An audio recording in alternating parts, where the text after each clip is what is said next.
Today's Spotlight is brought to you in part by presenting sponsor, Busey Bank. Busey, your dream, our promise.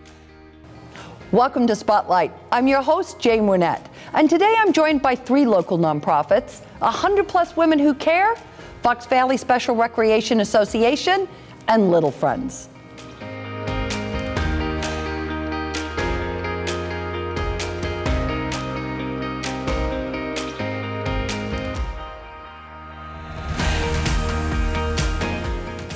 You're watching Spotlight, and joining me now from 100 plus women who care is Palma Aikins. She's the chapter leader right here in Naperville. Welcome to the show, Palma.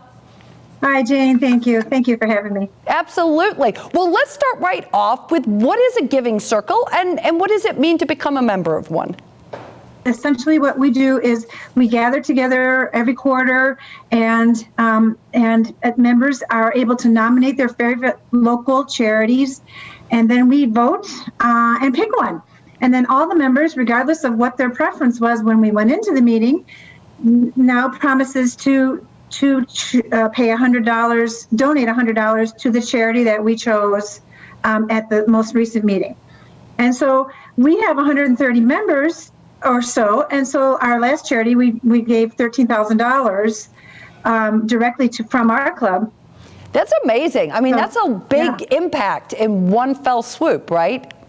For some of these smaller groups that we work with, that get nominated, it's a game changer. Yeah. It really is. Absolutely. Yeah. Absolutely. Yeah. Now, you're the chapter leader for Naperville, right? How many chapters are there, Palma? And kind of how did this whole organization get started?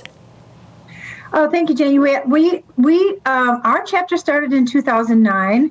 At the time, I believe we were the 5th chapter in the world. The original chapters from Michigan, they started in 2007, and the idea just spread because really a very simple concept. I think there are over 800 chapters operating worldwide now. There's a 100 Who Care Alliance, which kind of helps people get started and tries to organize chapters as they, to help people form chapters, and keeps track of how many chapters there are and that sort of thing. So, and we have, a conference every other year and all kinds of very loose knit, but just amazing. This concept has just grown so quickly, so all over the world. Yeah, well, awesome. I would think, there's sort of, as humans, we like to be with other people, right? And I would think that there's some real joy that comes out of getting together as a group and making, in many cases, just like you said, a really big impact on an organization with a relatively small individual donation, right? Exactly. And, for the last year, we've been meeting on Zoom because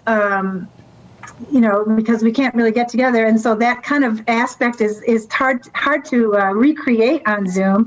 But when we get into our meetings in the past, we had we'd have 60 to 80 members show up, and you're in a room full of like-minded people, and even though your charity that you nominated might not have gotten chosen that quarter. You can always reapply next quarter, but you also get, people talk with you and new volunteers show up and people make donations anyway, because that's the kind of people that we attract, so we are looking for a new home. Our Super Rosa restaurant in Woodridge, has been hosting us faithfully for the last 12 years, and they right after COVID started, pretty much closed their doors. So once we are able to meet in groups of 60 or more, hopefully this year, we're going to have to find a new place to meet. So if anyone has any ideas, please call me. Yeah, I know you've had a big group that's been there, and that has been really nice for you, right? It's been wonderful. And then, we would meet and then we'd have dinner together afterward if you had time. But the idea is you come to a meeting and it's an hour. We start at 5:30, we end at 6:30, and it's, then you go home to dinner if that's what your deal is. So if you have got time to hang out with and have a glass of wine with some girls, and get to know each other. That was always a fun thing to do too. So we're hoping we can recreate that someday soon. Yeah, absolutely. Well, we'll hope that for you too. So just to recap in terms of the membership, Palma, what do you need to do to be a member? Well, you need to come to your first meeting. Most members don't attend every meeting, but to become a member, you want to come to the first meeting, and then you want to pay the $100 towards the charity that we chose at that first meeting that you attend. And then once you start donating, you're a member. We're not really it's not too complicated, Okay. You do to become a member. You do promise to pay the $100 for the first 4 meetings. So in other words, for a year, you promise to be a faithful member. And then once you're a member, and once you've paid that first for that first, that donated to that first charity, then you can nominate your own favorite nonprofit to be considered. Okay. Okay. Yeah. Well, so it's kind of have checkbook will travel a little bit. So right? And you can even donate online now. We've got it all covered. I love it. I love it. So now, just give us a little bit on your last campaign that you just did. Well, our last campaign was to a group called Home to Home, and they help people who are just getting into an apartment from homelessness. To furnish their homes, and not only do they furnish the home, but they come in while you're not there, and decorate it. They put it together so that when you walk in, it's kind of that surprise that like you see on HDTV. The people go, "Oh my gosh, it's so lovely." So this is they take great pride in making, not only giving the desks and the beds and the tables and what have you. They take great pride in putting it together for you with the rugs and the pillows and the bedspreads and everything. So they do a really, really special thing for the clients. So we donated $13,000 to them. Then we have a grant from Richard M. Schultz Family Foundation that will grant us up to $5,000 additional. So that's like having 50 more members, right? Right. So they'll donate $5,000 to anyone that we choose, and of course we have to do some paperwork, but it works out every time. So that's $18,000. Plus, in this case, one of their benefactors decided to match our donation, so they got another $13,000. So it brought the total to $31,000 for this group. And I donated 100. It's a really great feeling to know how we put that in motion. All of us working together. So it's a fun club to belong to. Yeah, and fun to run too. Yeah. Well, I know you run a very tight meeting, Palma. I've heard that from lots of people. So you're very good about keeping people on time and getting it done. And boy, we don't go over. No. I hate meetings that go over an hour. I just don't. Palma, that's great. I mean, what a big impact that you and your 100-plus friends are making to the local community charities here in town. So thank you so much for coming by. I really appreciate the invitation, Jane. It really makes a big difference to us. Well, you're welcome. Your attention. You're welcome. And if you're interested in learning more about 100-plus women who care, please go and visit their website. We're going to take a quick break, but stay tuned. We're coming right back with more Spotlight.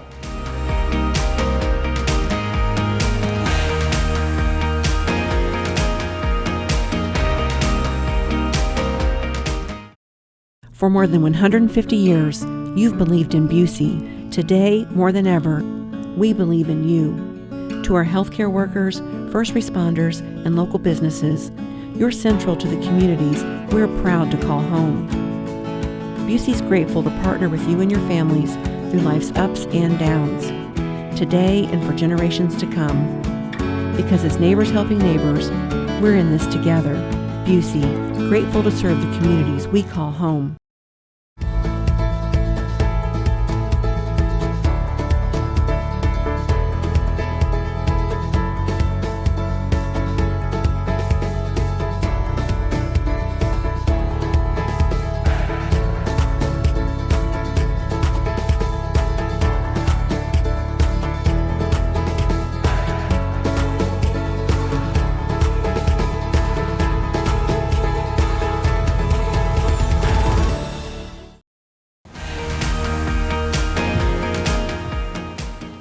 If you're just tuning in, you're watching Spotlight. I'm your host, Jane Wernette, and joining me now is Alex Engelhardt. She's the Executive Director of Fox Valley Special Recreation Association. Welcome to the show, Alex.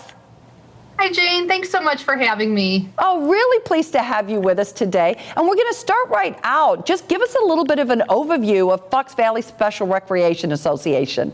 Fox Valley Special Recreation empowers individuals with special needs through therapeutic recreation leisure activities. So anything that you and I do for fun, we try to ensure individuals with special needs can do the same. This year, we're celebrating 45 years of supporting individuals through leisure and recreation. And this month in particular is Therapeutic Recreation Month. So we're highlighting our certified staff that really make us stand out above the rest. Through FVSRA programs, we support the entire participant life cycle. So a child who's 3 to 6 may do some parent-taught programs with us. Those in the school age might do after school or summer camp programs. Individuals, as they age out of the high school and transition programs, they may do adult day programs. And we have 9 adult day programs all throughout the community focusing on volunteerism, community integration, and fitness. And then we have an extensive variety of programs through our program guides, from weekly activities such as fitness, arts and crafts, special events and trips, and then I've even taken groups out to Colorado to go skiing. So COVID has definitely impacted what we do and how we do it, but we like to bring a lot of fun to what we do. Well, you certainly have a full range of activities there, and like you said, across a broad spectrum of age groups, right? Mm-hmm, correct. Yeah. All ages and all abilities. Yeah, so let's kind of pick up on that whole topic, because obviously the last year has been a very challenging one. What have you seen in the special needs arena that has really impacted the folks that are your clients? So at the start of the pandemic, when everything shut down, we are left with uncertainty. And so our staff and volunteers, we called all of our participants just to check in and see how they were doing. Many that had supportive home lives were doing fairly well and just a little anxious. But for so many, they stopped working, they stopped going to day programs, and they stopped seeing familiar faces. They didn't get to see their friends. And so many of us just need that friendship to fuel our souls. And so participants were feeling isolated, lonely, and they just needed a sense of belonging. Okay, so now Fox Valley Special Recreation Association, how did you step up to that call, Alex? So once we made those phone calls, we realized that the participants, even if they couldn't be with us in person, they wanted to be with us virtually. So we are one of the first special recreations to launch our virtual program, or our virtual lineup. And we started with the lunch bunch just 10 days after the pandemic started with the shutdown. And we now have over 75 virtual programs per week that individuals can start their day with a brunch bunch, have coffee with their friends, join us again over the lunch hour for social activities, and then even do fitness activities in the afternoon. So we've launched our virtual program lineup. We also realized that participants, not all of them had technology, and they didn't have access to stay connected. So we launched the Dr. William Kelly Resource Library. And through our foundation support, we were able to provide tablets and technology to ensure that everyone who was interested was able to stay connected. Yeah, that's an amazing part, right? I think, never before, as much as we all knew technology was important, I think going through this pandemic, you realize what an absolutely critical element it can be for so many who don't have it, right? Right. Yeah. So our resource library, not only did we provide tablets and technology, but with fitness centers and other places closed, we even supplied at-home fitness kits and other adaptive equipments, even a large adapted bike for one individual who was able to then bike to the grocery store where his aging mother wasn't able to go out due to COVID. Oh, that's so we've wonderful. really looked at each one of the phone calls and determined how we could best support each individual. That's amazing. And I'm sure you have a lot of great stories from that, of ways you've been able to step up to the plate. Talk a little bit, you mentioned off the top of the show about a 45th anniversary, which is exciting. Congratulations. Talk a little bit about how you envision the next 45 years for your organization. So we just launched a new strategic plan, and it did not have anything about COVID and what this impact would have. But it allowed our staff to really think outside of the box. And while we may not know what the next 45 years, 45 days, or even 45 minutes will bring, I can guarantee that FESRA will be committed to supporting innovation, and our staff are already adapting to what that might look like. We've already used some of these new platforms to transition our programs to ensure that we're able to respond to whatever the environment brings. I think, we have seen so much in terms of innovation, right? And you talked a little bit about that as far as your stuff. And I would imagine that there will be things that you've learned during this time period that you continue to carry forward with, even after the pandemic is done.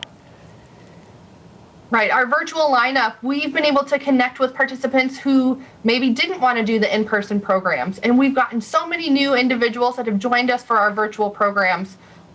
Many participants say that it gives them a reason to start their day. And this will be a new lineup that we'll offer along with our current program mix. Yeah, that's exciting. I mean, it may not, as much as this has been a very challenging time, I think it also now presents, hopefully, as we move to the backside at some point, some exciting things to look forward to in terms of how it's impacted the work we do, right? Right. Yeah. So as we get ready to wrap up here, tell us a little bit, Alex, about what the community can do to support Fox Valley Special Recreation Association. All right. So as we look for where the community support, we don't necessarily want to rebuild what we did. We want to re-envision what the future could be. And through that, we need to rebuild our volunteer and our workforce. So if you know of anyone who is looking for that part-time job, looking to give back, we are starting to hire now for the summer season and hoping that we can do a little bit more in person with summer day camp and our inclusion support programs. And if you know of anyone who is looking for leisure and recreation and they do need some sort of modification, please encourage anyone with special needs to come check us out. We'd love to have them tour our office. We can do so safely and do it virtually, but we just want to ensure that anyone that is interested in participating has that option. Through our foundation, we're always looking for financial support or ways to support our virtual library through technology. Okay, well, those are two great ways, right, that people can get involved with you and support the folks that you support. Alex, thank you so much for coming by and sharing a little bit about your organization with us. Thank you so much, Jane. Thanks for having me. You're welcome. And if you would like to find out more about the Fox Valley Special Recreation Association, please go and visit their website. We'll be right back after a few short messages. Don't go away.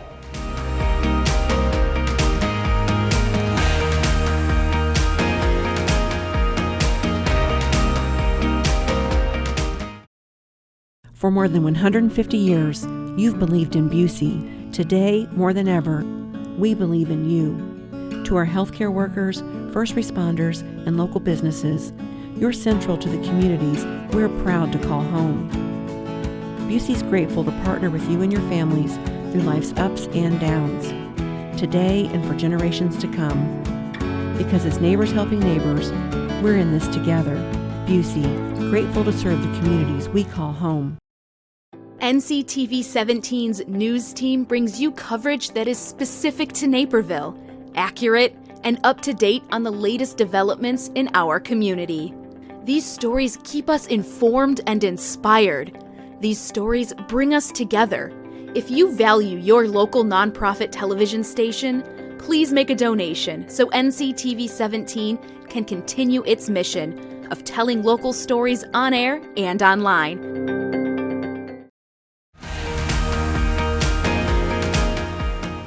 Welcome back to Spotlight. And joining me now from Little Friends is their president and CEO, Mike Briggs. Mike, welcome to the show. Well, thank you. How are you, Jane? I'm doing great. All the better for seeing you, and I'm so looking forward to talking about your new facility. So we'll start right off there. Give our viewers a little bit of an idea about your new facility that you've moved into and why you feel it's so much better than the one that you have had for so many years in downtown Naperville. Well, it's an exciting time. We actually moved at the end of December after being in the facility in the historic district since literally 1975. You can only imagine how many things had been accumulated over all of those years. But what we were able to do is that we found a building that we were able to renovate. And in doing so, we've increased the size of our school and the ability in terms of what we can do. The available space literally is about 2.5 times from a potential standpoint as to what we had that was available for the school operations. We've been able to create and have now a very current and what I think is very comfortable new Center for Autism that we were able to open up as well. And so it's an exciting time because it gives us a chance to be able to position the organization to where we can be here for a long time. And the benefits to the community and the ability to help children and families that are dealing with the challenges that come along with intellectual and developmental disabilities and autism are real, and they're not going away. And to be a resource in this town and other towns is, I think, significant and exciting for us. That's great. So just remind our viewers, if you would, Mike, where are you now located? We literally only moved less than 3 miles as the crow flies. We are located now in Warrenville. We are on the corner of Bulger Court and Deal Road, which literally our facility butts up to the northern border of Naperville. But we are on Deal Road just to the east of Lifetime Fitness on the same side of the street, one stoplight away. That's awesome. The building years ago was occupied by Edward Hospital, and we've now taken that over. Wonderful. Well, let's sort of unpack a little bit, because you talked as we started about a number of things. So I'd like to kind of unpack each one of them. Let's talk a little bit about your school, because Sure. What has the new facility really allowed you to do for the schools that you operate, Mike? Well, there've been a couple things. First of all, we've operated 3 schools in 3 separate facilities. We've now put all of those facilities into one. The schools that we had, they operated on multiple floors, and quite honestly didn't allow for the ability to easily help children that had physical challenges. We now have an ADA compliant facility where everything is all on one floor. So from that standpoint, that's huge. We've created and have available, as an example, we had a very modest playground at our old facility. We now have a playground that's in the inner circle of the facility in the courtyard that, when completed in the spring, will be about 30,000 square feet for the kids to be able to run around and be kept secure. Yeah. And all of that is wonderful. But on top of that, one of the things that we were able to do with the new facility is that we've invested, we put our money into the technology that's used for the facility. So we literally increased the speed of the networking and everything literally 20 times what it was in the old facility. And we also invested in all new technology for the teachers and for the children. And so we made sure that everyone had one-to-one technology in terms of what was available for them to do their work.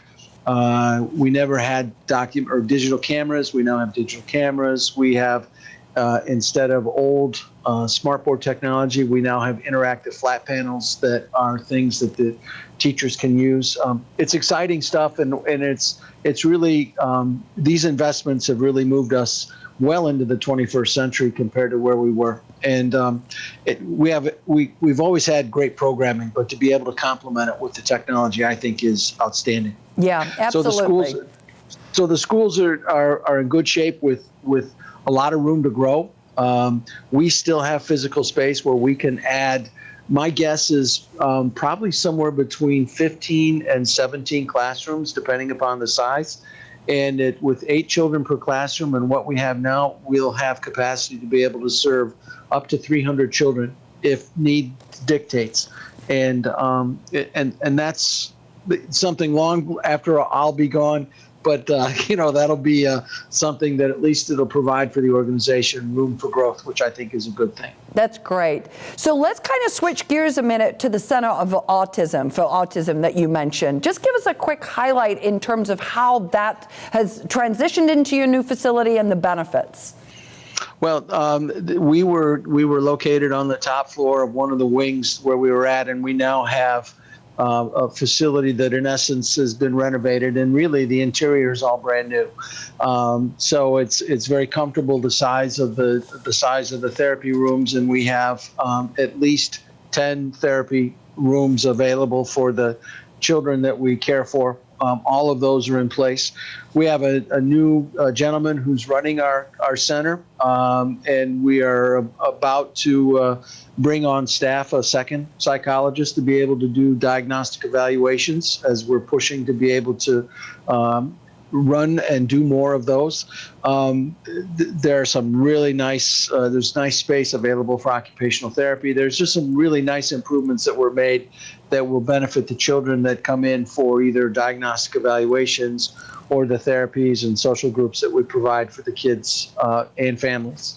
Well, it sounds like too, Mike, I think one of the things you've kind of painted a picture of is it's really a one-stop shop. And I mean, you're really able to sort of wrap a lot of services around the clients that you're working with in the school Center for Autism, which is terrific. It is. I mean, I think we've always had a holistic approach with regard to helping not only children, but our span of support goes literally from children as young as 18 months to the adult programs that we have that are located in some of the homes in Naperville and the adult services in Downers Grove, but I mean literally to end of life. We have a lot of those services, at least for children in particular, in this new facility, and it gives us a fair amount of room to grow from that standpoint. That's great. Mike, as we wrap up here, just real quick, what's on the docket now? You've been working on this for a long time, so what's the next thing? It's we have a number of things that we think that we can do that we can get better from an organizational standpoint, but sadly, Jane, the needs in terms of what's going on in autism are something where the diagnoses continue growing, and we want to be on the leading edge of the services that are available.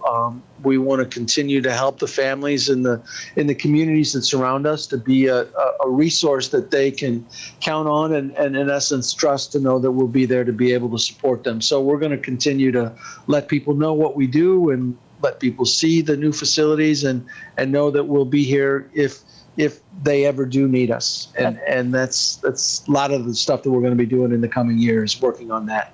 Well, hey, we don't want you to rest up here. You got to keep moving. But listen, Mike, thank you so much for coming by. We really appreciate it and sharing the information about your new facility.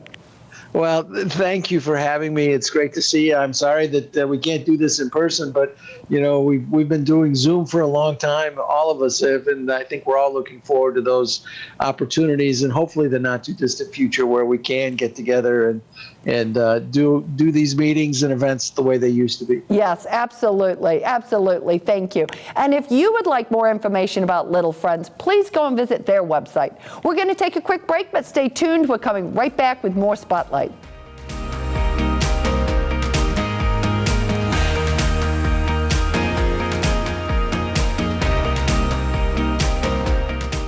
I'd like to thank all of my guests for joining us on Spotlight, and our friends at Busey Bank for their generous sponsorship of today's show. If you would like to learn more about the organizations featured on today's episode, please go and visit our website at nctv17.com. And to stay informed about what's happening in our community, sign up to receive our daily news update and like and follow us on Facebook. For Spotlight, I'm Jane Wernette. Thank you for watching. Today's Spotlight is brought to you in part by presenting sponsor, Busey Bank. Busey, your dream, our promise.